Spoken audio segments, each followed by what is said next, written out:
না, সুলতান খুন হবেন না সে বিশ্বাস আমার আছে।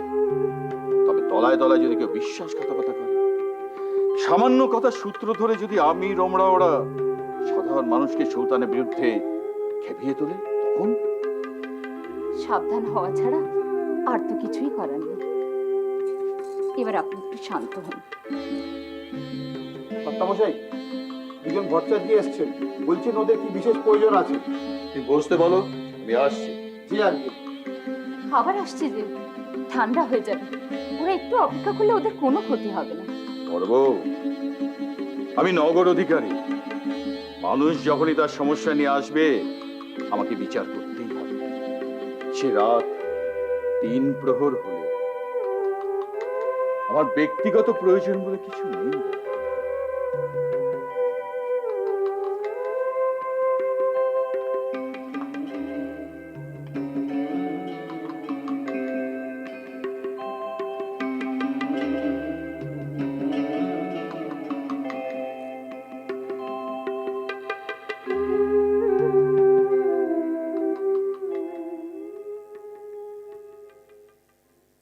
প্রণাম নগর অধিকারী মশাই।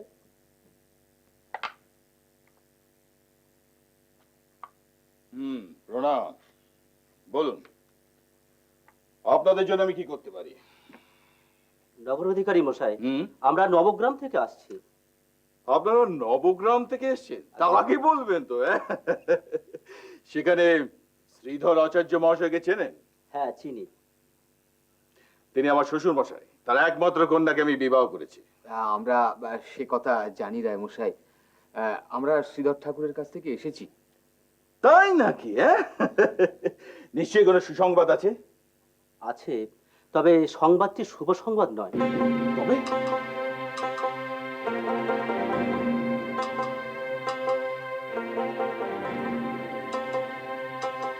কিছুদিন আগে উনি সংবাদ পাঠিয়েছিলেন আমার স্ত্রীকে পিত্রালয় থেকে গৌড়ে নিয়ে আসার জন্য। সেই মতো লোকও চলে গেছে। 2-1 দিনের মধ্যে আমার স্ত্রী এখানে আসার কথা। এর মধ্যে কোনো অঘটন ঘটেছে ভট্টাচ মশাই? বড় সাংঘাতিক অঘটন রায় মশাই, সে কথা আমি বলতে পারবো না। না না, তা বলতে হবে না। কি অঘটন ঘটেছে বলুন। কাল দ্বীপ প্রহরে 2টি নৌকায় করে আপনার লোকজন বধূমাতাকে নিয়ে নবগ্রাম থেকে গৌড়ের উদ্দেশ্যে যাত্রা করেছিল।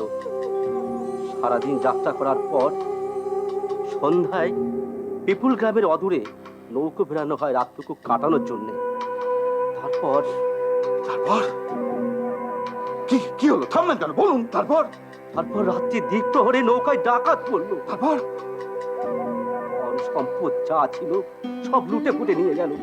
2জন পাইক মারা গেল, বাকিরা সব পালিয়ে গেল। কিন্তু মঞ্জুশ্রী, আমার স্ত্রী মঞ্জুশ্রী, তাকে খুঁজে পাওয়া যাচ্ছে না। খুঁজে পাওয়া যাচ্ছে না মানে? চবনের দল বধূমাতাকে অপহরণ করে নিয়ে গেছে। ঈশ্বর, এ কি করলে তুমি? এও ছিল আমার কপালে। আপনি ভেঙে পড়বেন না রায় মশাই। ভেঙে পড়বো না মানে? এ কি বলছেন আপনি? আমি নগর অধিকারী। আমার ধর্মপত্নীকে চবন দস্যু দল অপহরণ করেছে। এ সংবাদ রাষ্ট্র হলে সারা গৌড় বাংলা মানুষ আমাকে ধিক্কার দেবে, এই শাসন ব্যবস্থাকে ধিক্কার দেবে। সংবাদ আপনি পেলেন কোত্থেকে? আজ ভোর রাতে নবগ্রামে খবর পৌঁছেছে। শ্রীধর ঠাকুরের তো মৃতপ্রায় অবস্থা। এখন আপনি যা সিদ্ধান্ত নেবেন সেই মতো সংবাদ দিয়ে আমরা নবগ্রামে ফিরব। এই মুহূর্তে আমি কিচ্ছু স্থির করতে পারছি না। আমরা আপনার মনের অবস্থা বুঝতে পারছি রায় মশাই। আপনি বরং আজ রাতটা চিন্তা করুন। কাল সকালে সকলে মিলে একসঙ্গে বসে একটা আলোচনা করে একটা কিছু সিদ্ধান্তে আসা যাবে। কি সিদ্ধান্ত নেবে? কি সিদ্ধান্ত নেবে?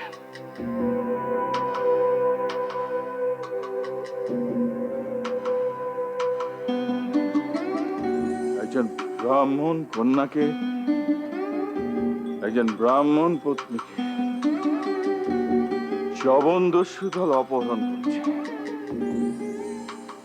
এরপর তাকে সমাজচ্যুত করা ছাড়া আমি কি সিদ্ধান্ত নেব বলুন আপনারা, বলুন।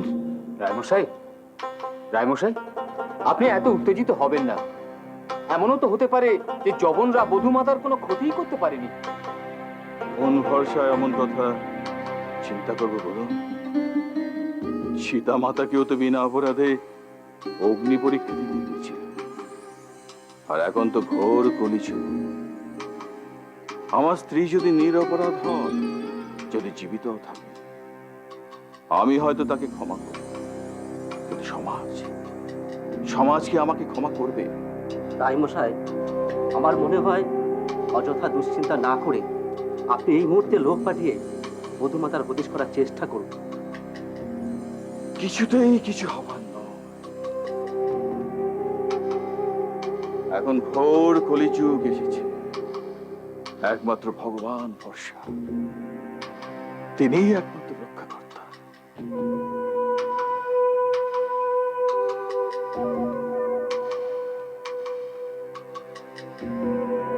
আজ রাতে আপনারা আমার অতিথিশালায় বিশ্রাম করুন। কাল প্রত্যুষে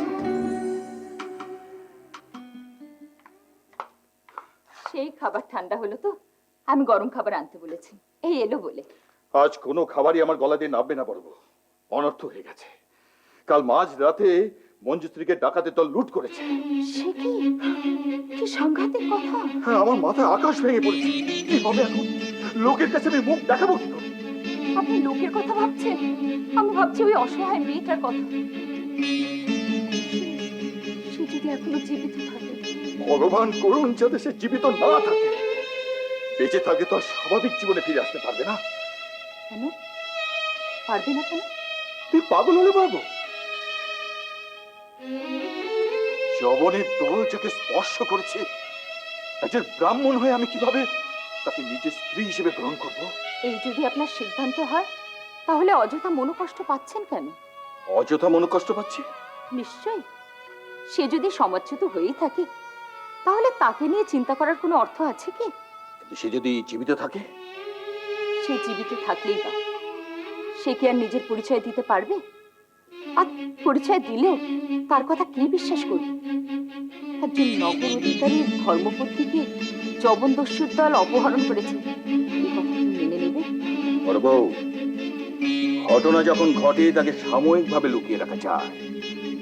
সত্য যখন প্রকাশ পাবে, তখন মঞ্জুশ্রী যদি জীবিত থাকে, তখন সে আমার কাছে ফিরে আসার চেষ্টা করবে, অথবা নবগ্রামে পিত্রালয়ে ফিরে যাবার চেষ্টা করবে। তখন তো সব জানাজানি হয়ে যাবে। আপনি বারবার লোক জানাজানির ভয় করছেন কেন? এতে তো আপনার কোনো দোষ নেই। দোষ নেই? একজন নগর অধিকারী যে নিজের স্ত্রীকে নিরাপত্তা দিতে পারে না, সে নগরের মানুষকে কি নিরাপত্তা দেবে? যদি প্রশ্নের সম্মুখীন আমাকে হতে হয়, তখন কি উত্তর দেবো আমি? সেক্ষেত্রে আমি বলবো, দোষ আপনার নয়, দোষ গৌড়ের সুলতান। দেয়ালেরও কান আছে। তোমার এই মন্তব্য যদি সুলতানের কানে যায়, তাদের সুলতানের কিছুই যাবে আসবে না, কারণ গৌড়ের লোক আজন্মকাল থেকে এই দেখে অভ্যস্ত। আর লোকের কথাই যদি কানে তুলতে হয়, তাহলে আর কোনো সুলতানকেই রাজত্ব করতে হবে না, শুধু ধরে ধরে গর্দান নিতেই হবে। কর্তা, একটাবার শুনবেন? বলো। ভীমকান্ত এসছে, বলছি গোপন খবর আছে, নিচের ঘরে বসতে বলেছি। ঠিক আছে, তুমি যাও। নিশ্চয়ই এই ব্যাপারে কোনো খবর নিয়ে এসেছি। আমি আর পারছি না বলো। আপনাকে তো আর কিছু চিন্তা করতে হবে না। সে যদি জীবিত না থাকে, তাহলে তো আর কোনো কথাই নেই। আর যদি জীবিত থাকে, তাহলে সমাজপতি হিসেবে আপনার যা করার আপনি সেটাই করবেন। তুমি আমার পাশে আছো তো বলো। আমি আর কোথায় যাব?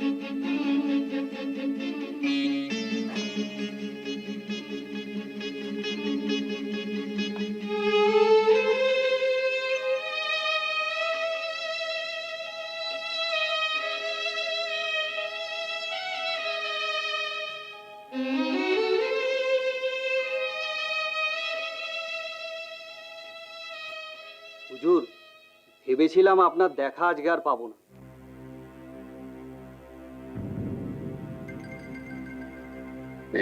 পেতে না তুমি অনেক দিন ধরে বিশ্বস্ত ভাবে ঠিক ঠিক খবর দিয়ে আসছো, তাই দেখা করলাম। আপনার চোখ মুখের দশা কিন্তু ভালো ঠেকছে না হুজুর। আমার চোখ মুখে কথা ছেড়ে দিয়ে কাজের কথা বলো। নতুন কোনো খবর আছে? শুনলাম একদল ডাকাত নাকি পিপুল গায়ের কাছে নৌকা ডাকাতি করেছে, আর সেই ডাকাতির মধ্যে লিঙ্গান্ত আত্মবান্ত ব্যাখ্যান শুনতে চাই না। তুমি ঠিক কি বলতে চাইছো তাই বলো, আর কিছু আমি শুনতে চাই না। তাহলে ডাকাতির খবরটা আপনি জানেন? হ্যাঁ, ডাকাতরা আমার তৃতীয় স্ত্রীকে লুট করেছে, সে খবর বলবে তো? সব জানি। এছাড়া যদি নতুন কোনো খবর থাকে তাই বল, তাহলে আসতে পারে। আপনি মিছি মিছি আমার উপর চটে যাচ্ছেন হুজুর। আসলে আপনাকে খবরগুলো এমন ভাবে শোনায় কোনো ছোটখাটো কথা না বাদ যায়, তাই চেষ্টাই আমি করি। তাই ডাকাতির খবরটা আপনাকে বলছিলাম। আসল খবর হচ্ছে আজকে বেলার দিকে জেলে পাড়ার লোকেরা নদীর ঘাটের কাছে একটি যুবতী মেয়েকে জ্ঞানহীন অবস্থায় পড়ে থাকতে দেখে। মেয়েটির হাতে শাখা নোয়া দেখে বোঝা যায় যে মেয়েটি এও।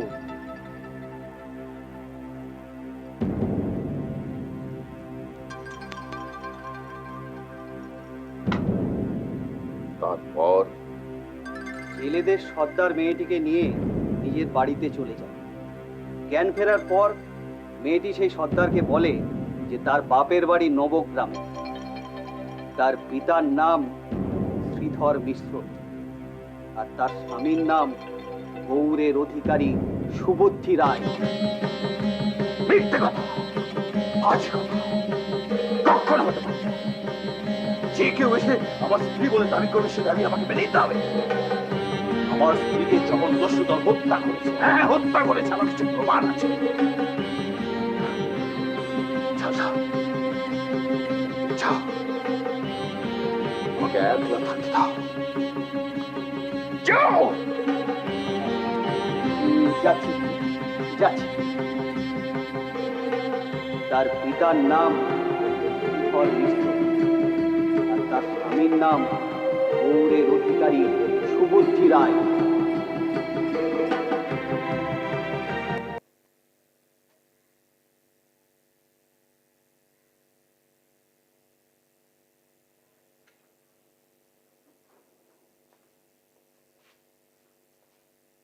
কর্তা, কর্তা, সকাল হয়ে গেছে।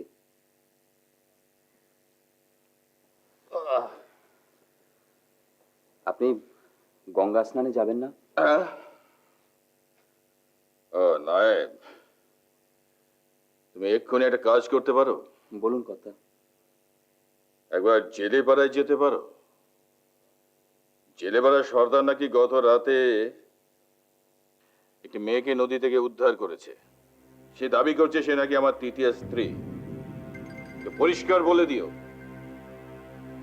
যদি কোনো এইরকম আজগুবি খবর রটায় আমার বিরুদ্ধে, তাহলে আমি কঠিন পথ নেব। প্রয়োজন হলে সর্দারের ঘর বাড়ি চালিয়ে আমি ছাড়খাড় করে দেব। ওরা আমার বিরুদ্ধে একটা বদনাম ছড়াবার চেষ্টা করছে। বুঝতে পারছো, এটা একটা চক্রান্ত। বুঝেছি কর্তা, আমি সব বুঝেছি। তুমি যাওয়ার সময় কিছু মোহর নিয়েছো। আর জেলে সর্দারকে বলো বুঝিয়ে সুঝিয়ে যেন মেয়েটাকে গৌড়ের বাইরে পাঠিয়ে দেয়। যত খরচ লাগে আমি দেবো। কিন্তু কর্তা, ওই মেয়েটি সত্যিই আপনার ধর্মপত্নী কিনা তা আগে একবার দেখে নিলে ভালো হতো না? আর যার মুখই আমি ভালো করে দেখিনি তাকে দেখে কি লাভ? যাও, যাওয়ার কথা বাড়িও না, যাও। আমি আজ আর বেরোবো না।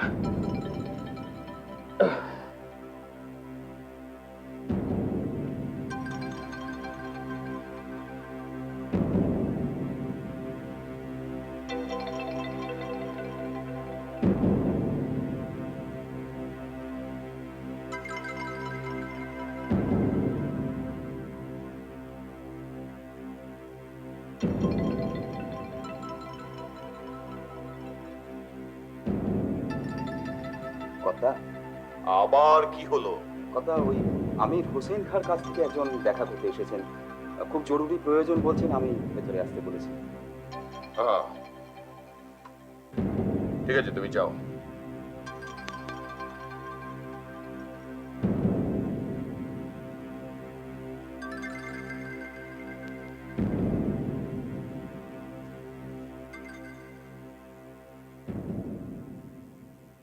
আসসালামু আলাইকুম জনাব সুবুদ্ধিরা।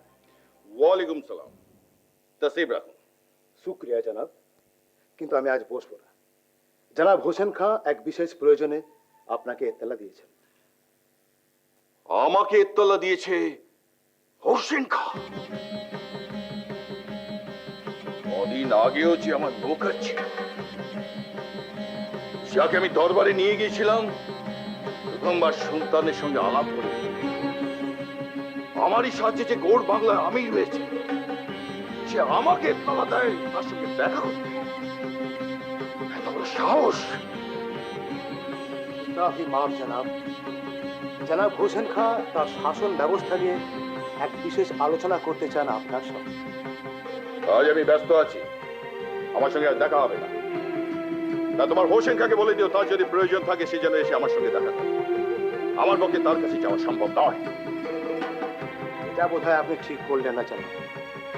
জনাব হোসেন খাঁ সুলতানের প্রিয় পাত্র, তার সঙ্গে শত্রুতা করলে কত ফল ভালো হবে না। আজ হয়তো আপনি দুশ্চিন্তার মধ্যে রয়েছেন, তাই এরকম ব্যবহার করলেন। আশা করি আপনার ভুল আপনি বুঝতে পারবেন। খোদা হাফেজ।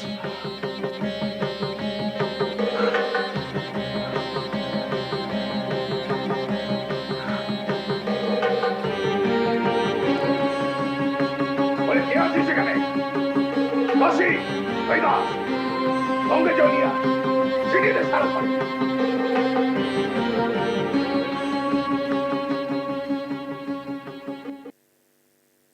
আগামী বৃহস্পতিবার বাবার বার্ষিক শ্রাদ্ধ। আমার অনুরোধ, আপনি একটু আগে গিয়ে দাঁড়িয়ে আমাকে দায়মুক্ত করবেন। নিশ্চয়ই নিশ্চয়ই। সময় কত দ্রুত বয়ে যাচ্ছে বলো তো। তোমার বাবার সদ্গারণ দেখতে দেখতে 1 বছর হয়ে গেল। আমি জানি জগন্নাথ, তুমি তোমার পিতৃসুখে বড় বেশি ব্যাকুল। আচার্যদেব, আমার সব থেকে বড় দুঃখ কি জানেন? আমি তার শেষ জীবনে তার পাশে গিয়ে দাঁড়ালাম, কিন্তু শেষ দিনে তাকে সেবা করার সুযোগ পেলাম না। শোকে তাপে ব্যাকুল হয়ে কর্তব্য ভুললে কি চলে? আচার্যদেব, আমার সব থেকে বড় দুঃখ কি জানেন? আমি তার শেষ জীবনে তার পাশে গিয়ে দাঁড়ালাম, কিন্তু শেষ দিনে তাকে সেবা করার সুযোগ পেলাম না। শান্ত হও জগন্নাথ, শান্ত হও। দেখো, সবই ভবিতব্য। তোমার পিতাও একদিন তার পিতাকে হারিয়েছিলেন, আমিও আমার পিতাকে হারিয়েছি। আমাদের সন্তানরা একদিন আমাদের হারাবে, পিতৃ হারা হবে। তাই বলে কি জগৎ সংসার অচল হয়ে যাবে? জীবনের চলাচল স্তব্ধ হয়ে যাবে? আগে না, তা কি করে হয়? শ্রীহট্ট থেকে ফিরে স্তব তুমি নিয়মিত টলে যাও না। শচী দেবী সীতার কাছে বলেছে, তুমি ভালো করে খাওয়া দাওয়া করো না, রাত্রে ভালো করে ঘুমো না। না জগন্নাথ, না। তোমার 2টি পুত্র আছে, বড়টি অত্যন্ত মেধাবী, ছোটটি বিশ্বম্ভর, সে তো সোনার চাঁদ। তাদের মানুষ করতে হবে, ওদের ভবিষ্যৎ আছে। এমনি করে ভেঙে পড়লে তো চলবে না। জানি, আমি নিজেকে সংযত করবার চেষ্টা করব, আজ তাহলে উঠি আমি। না না, এসেছে যখন বিষ্ণুপ্রসাদ খেয়ে যাও। সীতা, সীতা, জগন্নাথ এসেছে, ওর জন্য প্রসাদ আর জল নিয়ে এসো। আচ্ছা জগন্নাথ, তোমার মা কি শ্রীহট্টেই রইলেন, না অন্য ছেলেদের কারোর সঙ্গে গেলেন? আগে না, মা তার শ্বশুরের ভিটে ছেড়ে কারুর কাছে যেতে রাজি হলেন না।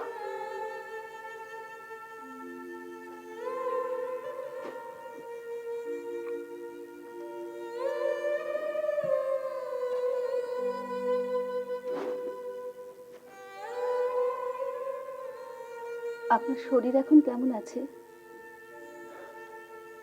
ভালো। সচি বলছিল শ্রীহট্ট থেকে ফেরার পর আপনার শরীর ভালো যাচ্ছে না। মহাগুরু নিপাত, পিতৃবিয়োগের বছর কারোরই ভালো যায় না। তাছাড়া জগন্নাথের অসুস্থতা মনের। বাবা চলে গেলেন, মা শ্রীহট্টে একা থেকে গেলেন, এসব নানা কারণে। মাকে তো কিছুদিনের জন্য নিয়ে আসতে পারতেন। বলেছিলাম, আমার অন্য ভাইয়েরাও বলেছিল, কিন্তু মা তার শ্বশুরের ভিটে, স্বামীর ভিটে ছেড়ে কোথাও যাবেন না। নাতিদের কথা বলেছিলেন, নিমায়ের কথা কি বললেন উনি? বললেন, বিশ্বরূপকে তো দেখেছি, নিমাই বড় হলে তাকে একবার পাঠিয়ে দিস, অন্তত চোখের দেখা দেখব।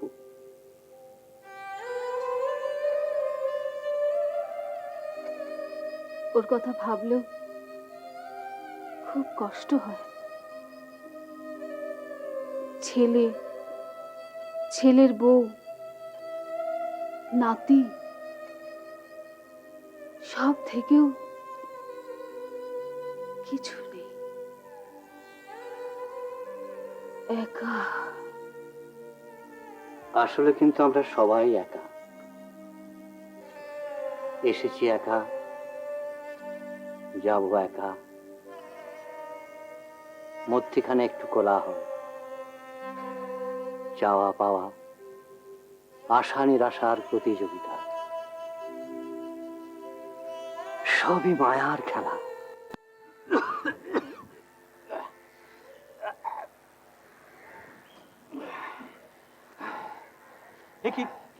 কি হয়েছে ওনার? কি হয়নি তাই বল। এই যে ঈশান, তুমি কাজের বাড়ি ছেড়ে অতিথিদের দেখাশোনা ছেড়ে কোথায় গিয়েছিল বলতো? আগে ওই ময়রার দোকানে কিছু মিষ্টি বাকি ছিল তো আনতে গেছিলাম। আমার মিষ্টি। কি হলো? ওই মিষ্টির কথা শুনে উনি ওয়াক ওয়াক করছেন কেন? মিষ্টি রানী নিয়ে যেতে বল। বলছি, মিষ্টি এনে নিয়ে যাও। আগে যাচ্ছি। এই শোনো শোনো শোনো, এতে কি মিষ্টি আছে গো? আগে ছানা বড়া। ঘাটের মরা। এখান থেকে নিয়ে যাও, নিয়ে যাও, নইলে আমার আবার বমি শুরু হবে। ঈশান, তুমি মিষ্টির হাড়িটা রেখে চট করে একবার এসো তো, এই বাচস্পতিকে ধরাধরি করে বাড়ি পৌঁছে দিতে হবে। আগে ওনার কি হয়েছে? উনি অমন করছেন কেন? এমন করছেন কেন? আরে আমি তো নিজের পায়ে এখানে এসে বসেছি, আর ওই রাঘব, রাঘব বোয়াল। আগে বোয়াল নয়, রাঘব ভট্টাচার্য। বাবা ওই হলো ভট্টাচার্য, ওকে তো খাটে করে নিয়ে যেতে হবে। আগে কেন এমন হলো? কেন এমন হলো? কেন এমন হলো তাই জগন্নাথ পণ্ডিতকে গিয়ে জিজ্ঞেস করো। আর জগন্নাথ পণ্ডিতের দোষটা কোথায়? জগন্নাথ পণ্ডিত বাপের শ্রাদ্ধ করেছিল শ্রীহট্টে, তখন তার ব্রাহ্মণ ভোজন করাতে পারেনি, তাই এবার বাৎসরিকের সময় বেশ মনের স্বাদে ব্রাহ্মণদের খাইয়ে দিয়েছে। ব্রাহ্মণদের খাইয়ে দিয়েছে? খাইয়েছে না গিলিয়েছে? আগে গেলানো। হ্যাঁ, তবে আবার কি? হ্যাঁ, ব্যঞ্জনের পর ব্যঞ্জন, পরমান্ন, মিষ্টির পর মিষ্টি, এবারে সব বিপদের মুখে এগিয়ে দেওয়া, বুঝলে? এবারে অবস্থা খুব খারাপ করে দেওয়া। ওই আপনার এক দোষ, সব ব্যাপারে দোষ চুরি খুঁজে বেড়ানো। আরে দোষ থাকলে বলবো না? আগে তা নয়, জগন্নাথ পণ্ডিত এত ভক্তি ভরে ব্রাহ্মণদের খাওয়ালো, দক্ষিণা দিল, আপনিই বলুন এখন কি তার নিন্দে করা উচিত? উচিত অনুচিতে তুমি কি বোঝো হে? বলি শোনো, দুর্ভিক্ষ গত হয়েছে 4 বছর, দ্রব্যমূল্য সেই যে বৃদ্ধি পেয়েছে তার নামেই নেই। দেশের গরিব দরিদ্র মানুষগুলো না খেতে পেয়ে মরছে। তা ওই জগন্নাথ পণ্ডিত ওদের না খাইয়ে ব্রাহ্মণদের খাওয়াতে গেল কেন? তারা তো খেতে পাচ্ছে না তা নয়। আগে মানে ব্রাহ্মণরাও তো গরিব। গরিব? আমি তো ব্রাহ্মণ, আমি গরিব? আমার তেজারতি আছে, আমার বাড়ি ঘরদোর আছে, তা আমাকে নেমন্তন্ন করা নিন্দার নয়? না মানে বলছিলাম কি, বাস, মানে মানে মানে মানে মানে আগে আপনি রাগ করবেন না ঠাকুর মশাই, বাবা আপনাদের খুশি খুশি করতে আমি খুশি হই। তোর বাবাকে বলে দিও। আগে বলে দেবো। হ্যাঁ, বলে দিও, বেশি বাড়াবাড়ি ভালো নয়। আগে বলে দেবো। তাহলে আমি এখন আসি। এসো। আর তোমার বাড়ির ওই দিক থেকে ওই মিষ্টির গন্ধ বেরোচ্ছে, আমার গা গুলোচ্ছে। এবং আমার আবার খিদে পাচ্ছে। হ্যাংলা পণ্ডিত। আমি একটা কথা জিজ্ঞাসা করব? হ্যাঁ বলো। আপনি তো সব কাজে সকলের ত্রুটি দেখেন, নিন্দা করেন, আপনার নিজের বেলাও কি তা করেন? হ্যাঁ, নিন্দে করি। এই আজকের ব্যাপারটাই দেখো না, এই যে জগন্নাথ পণ্ডিত বেশ ভালো করে সবাইকে নেমন্তন্ন করে খাওয়ালো, তো আমি খেলুম কেন বলো? আমার তো বয়স হয়েছে। হ্যাঁ, এই ঝাঁপানি, কালকে বাতের ব্যথা, তো কই এসব ছেড়ে ছুড়ে দিয়ে ভুলে গিয়ে আমি তো গোগ্রাসে খেয়ে গেলাম। এটা নিন্দনীয় নয়? বাহ বাহ বাহ বাহ। বাবা নয়, বাবা নয়, বুঝলে? কোনো জিনিসটাই অতি ভালো নয়। ওই যে কথায় আছে না, অতি দর্পে হতা লঙ্কা, অতি মানে চ কৌরবা। জল, একটু জল। কি হলো, গলায় আটকেছে? জল খাবেন? না, মাথা ধোবো। মাথা ধোবেন কেন? মাথা কি ঘুরছে? কোনো অর্বাচীন বায়স গাছের ডাল থেকে মলত্যাগ করেছে। হ্যাঁ হ্যাঁ, তাই তো। আসুন আসুন, ভেতরে আসুন, বসুন। আপনি বসুন। আগো শুনছো, বাড়িতে অতিথি এসেছেন, সামান্য ফলাহারের ব্যবস্থা করো। আপনি বিশ্রাম করুন, আমি আপনার সপাক আহারের ব্যবস্থা করি। ঠিক আছে ঠিক আছে, এত ব্যস্ত হওয়ার তো কোনো কারণ নেই। না না তো শুনছি হ্যাঁ, এসো এসো। না, আমার স্ত্রী।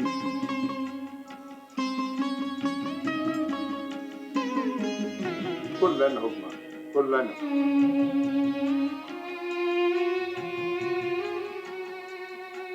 তুমি ওদিকটা দেখো, আমি ওনার আহারের ব্যবস্থা করি। আমি আপনার আহারের ব্যবস্থা করি।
ইহার গৌর বরণে করে আলো চূড়াটি মাধিয়াকে বাঁধিল।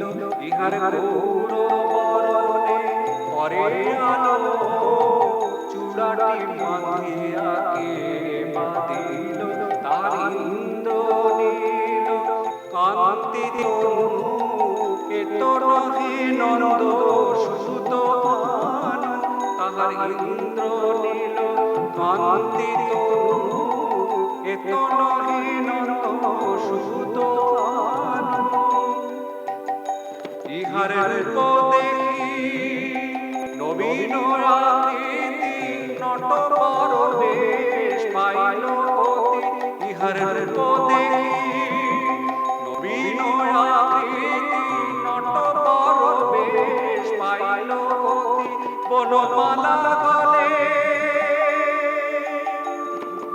দোলে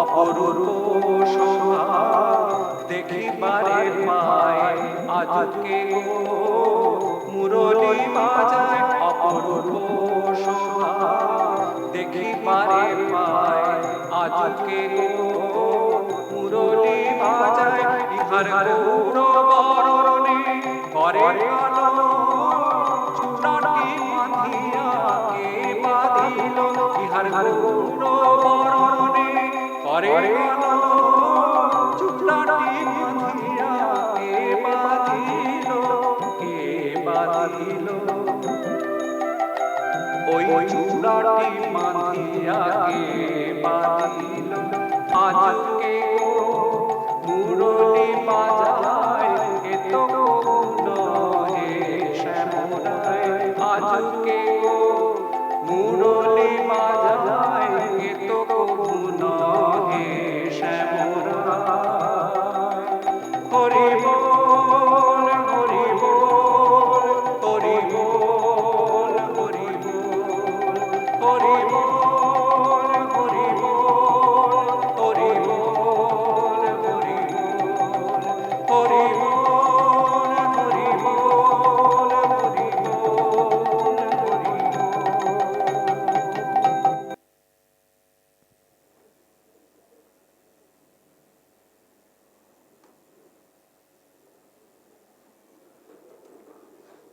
কি হলো, ঘুমিয়েছে? অনেক কষ্টে ঘুম পাড়িয়েছি। ছি ছি ছি ছি, কি কাণ্ড! বারবার দুবার ও ঠাকুরকে নিবেদন করা ভোগ উচ্ছিষ্ট করে দিল।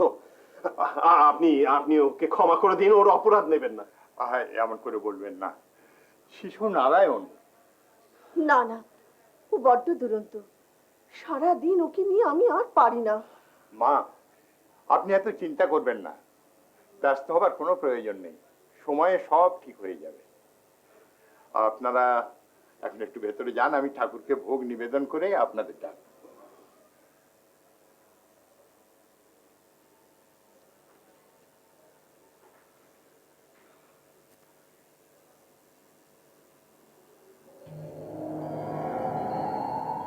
ঠাকুর ঠাকুর, আমার এই সামান্য ভোজ্য আমি তিনবার তোমাকে নিবেদন করতে গেলাম, কিন্তু ওই দুধের শিশু দুবার সেই ভোগ উচ্ছিষ্ট করে দিল।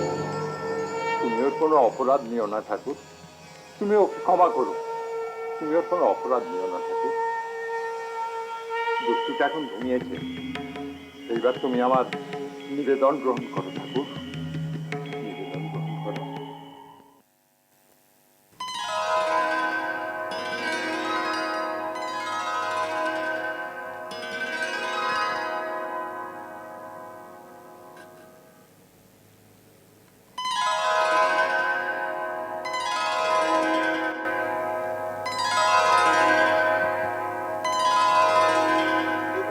বন্ধ করে আছো কেন? দেখো তোমার আমি ভোগ গ্রহণ করছি। এ কি, তুমি আবার ঠাকুরের ভোগ উচ্ছিষ্ট করে দিলে? হে নারায়ণ, এ কি দৈব দুর্বিপাক! হে ব্রাহ্মণ, তুমি আমার অতি প্রিয় ভক্ত, তাই তোমাকে আমি দর্শন দিলাম। ইতিপূর্বে নন্দদুলালের বেশে ব্রজধামে আমরা এমনি লীলা করেছিলাম। শোনো ব্রাহ্মণ, এটা কিন্তু আমাদের গুপ্ত লীলা, অপ্রকাশিত থাকবে।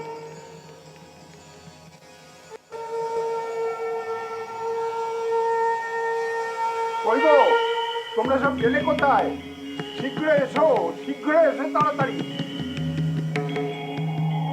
আপনি গ্রহণ করেছেন?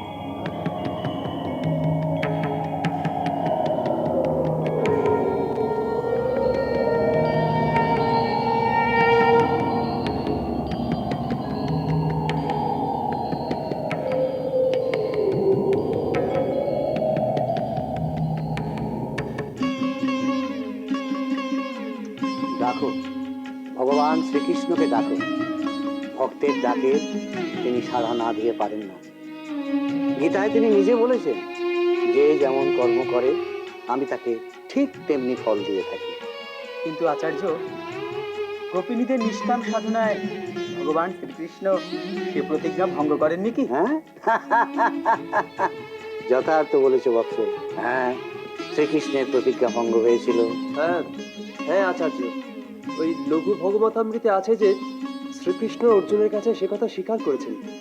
তিনি অর্জুনকে বলছেন যে, হে অর্জুন, আমি সত্য বলছি, গোপিনীরা আমার সহায়, আমার গুরু, আমার শিষ্যা, আমার বন্ধু, স্ত্রী। হে অর্জুন, স্বর্গ, মর্ত, পাতাল এই তিনের মধ্যে পৃথিবী হলো ধন্য, কারণ এখানে বৃন্দাবন রয়েছে। আর বৃন্দাবনের মধ্যে গোপিনীরা হলো ধন্য, তার কারণ বৃন্দাবনে আমার প্রেয়সী, প্রিয়তমা শ্রী রাধিকা রয়েছেন। আচ্ছা সখা, এই ব্যাপারে আমি তোমাকে একটা প্রশ্ন করতে পারি? নিশ্চয়ই। আচ্ছা, গোপিকাদের, শ্রী রাধার এই যে তোমার প্রতি প্রেম, তোমার ভজনা, এই সবই তো নিঃস্বার্থ, নিষ্কাম, কিন্তু তার প্রতিদানে তুমি তাদের কি দিয়েছ? আমার হাতে এর প্রতিদান সম্ভব নয়, তাই আমি ঠিক করেছি এই যুগে আমি নবযুগ অবতার রূপে জন্ম নেব। আমি নিজে ভক্ত হয়ে নিজে ধর্ম আচরণ করে জীবকে শিক্ষা দেব। আমি নিজে যদি জীবকে ধর্ম আচরণ শিক্ষা না দিই, সেক্ষেত্রে জীব ধর্ম আচরণ করবে কেন? আমি তো তাহলে মানুষের পাপের কারণ হয়ে যাব। আহ, কি অপূর্ব ঈশ্বর প্রেম, কি অপূর্ব ঈশ্বরের লীলা। কিন্তু আচার্য, আজকের মানুষের ঈশ্বরের প্রেম অনাচারের নামান্তর মাত্র। তারা মদ, মাংস, জীবহিংসার দ্বারা ঈশ্বরের উপাসনা করতে চায়। এর প্রতিদানে তিনি কি দেবেন? তিনি আবির্ভূত হবেন, এই অনাচার, কদাচার, এই বিদ্বেষ, হিংসা এসবের অবসান ঘটিয়ে সমাজকে কলুষমুক্ত করবেন।